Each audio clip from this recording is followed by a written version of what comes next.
એલી સાંભળ તો મારો ભાઈબંધ આપણા ઘરે આવ્યો હોય ચા બનાવતો અમારા બે હાટું હું કઈ ચા નથી બનાવવાની. તો શું થઈ ગયું મને ભગવાનને બે હાથ આપ્યા હે મારા હાથે ચા બનાવીને મારા ભાઈબંધને પાઈ દઈશ બે ભાઈ તું અહીંયા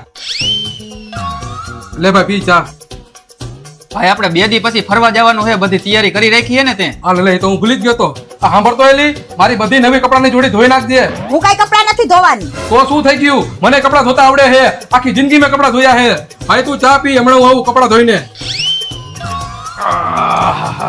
બહુ થાકી ગયો છો ને ભાઈ. હા ભાઈ હવે શું આપણે જમી લેવું હે ને આ જમી લે હાલ. આ સાંભળતો એલી અમારા બે હાટું જમવાનું બની ગયું હે ને હું કઈ જમવાનું નથી બનાવવાની. બહાર જમતા આવો. મારે જમવા જઈને પૈસા થોડા બગાડાય મને જમવાનું બનાવતા આવડે હે મારા હાથે મારા ભાઈબંધને હું જમાડી દઈશ બરોબર ને ભાઈ ભાઈ તારી આ હાલત જોઈને મને બહુ દયા આવે છે હો. અહીંયા બેઠા ત્યારે મેં તને કીધું તું ને ભાઈ મારી ગર્લફ્રેન્ડ ના મમ્મી પપ્પા માનતા નથી હવે ગમે એ થઈ જાય હવે મારે ભાગીને પ્રેમ લગ્ન કરવા છે. એટલે ભાઈ ભાગીને પ્રેમ લગ્ન ન કરાય બધા માની જાય સમાધાન થઈ જાય